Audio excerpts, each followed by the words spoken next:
Hi, I'm Chris, and this is the second video in the CAGED system series that I'm doing here on my channel. If you want to not miss any of the other videos, please feel free to subscribe. With all these videos, there's going to be PDF downloads in the description so that you can follow along, or if there's anything that wasn't quite clear from this angle here, I can have it written down, make it a little bit easier for you to watch the video back and follow along. So in this video, we're going to look at how intervals, arpeggios, kind of make their way into the CAGED system and how they're used. So I'm going to assume that you already know what the CAGED system is. If not, you can look at my previous video. It'll be the first video in the series. I'll link it somewhere on the screen or in the description below. You can watch that and then come back here.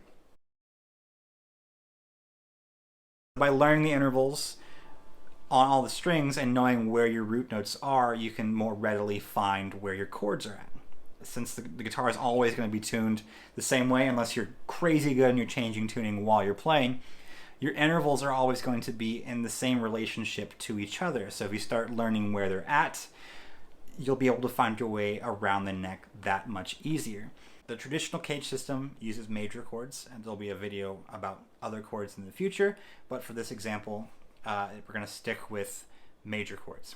A standard major chord is made up of the intervals 1, 3, and 5. We're going to stick with the key of C to keep this series cohesive. So we look at the C shape here. It's just the open cowboy chord. Right? So that's great, but what intervals are you playing, right? It helps to know that this is going to be your third interval. This is going to be an E.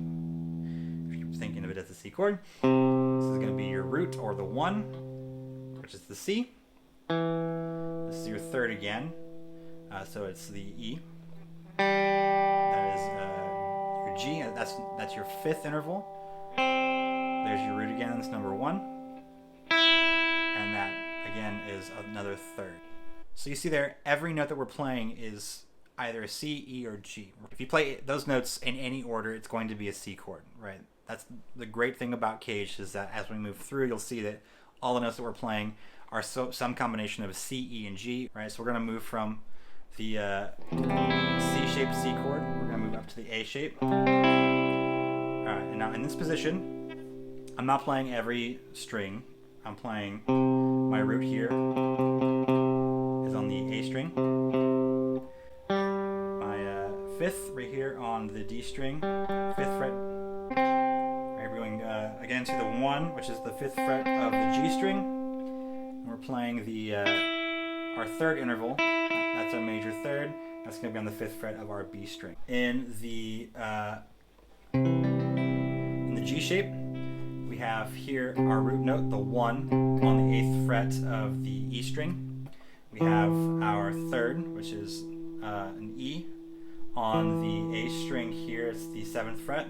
This is our 5th interval. It's the G, which is here, 5th fret on the D string. We have our 1, again, 5th fret on the G string.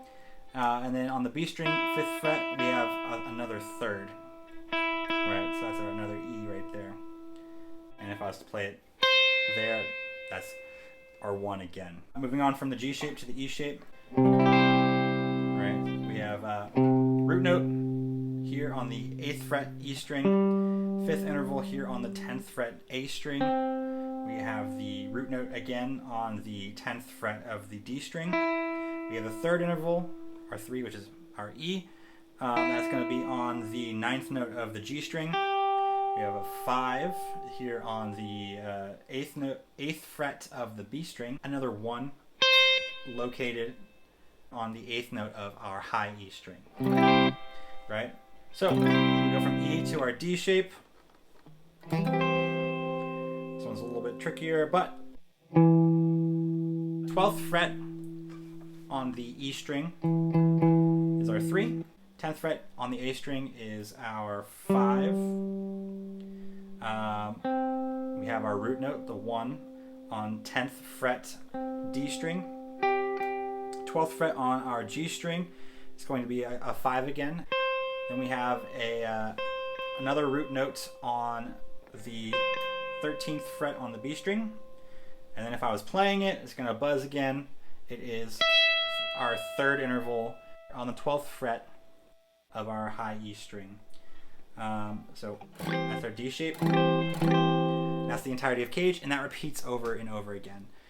So I said we're also going to talk about arpeggios. By learning this, you've already pretty much learned arpeggios, at least major arpeggios. An arpeggio really is just the notes of a chord played one by one, and traditionally they might be played from the lowest note to the highest note, so 1, 3, 5. And if there's extensions, you'd play the notes after that. But technically, if you play any of those notes individually in any order, you're pretty much playing arpeggios. So if you were to go through and play that, that's an arpeggio, that's an arpeggio, that's an arpeggio, right? So by learning the intervals of these different shapes, you're learning the arpeggios up the neck as well. Whoops. If I was to ask you to play a C chord and your C is located here on the 8th fret, what shape do you play?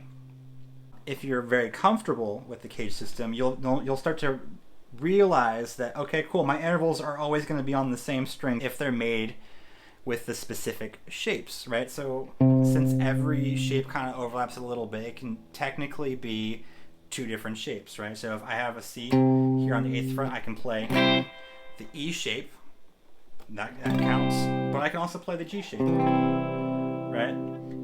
I know that if I have my 1 here on my B string, I can either play a C-shaped C right there, or I can play a D-shaped C right there. And the same thing works for other chords. So like, let's say you're playing a 1, 4, 5 in the key of C, so a 1 would be your C, your 4 would be F, your 5 would be G. You would know then that any location where it's like, my G is right here on the A string, what shape can I play? Well, I can play a C shape there. For my G chord, I can also play it as an A shape for the G chord, right?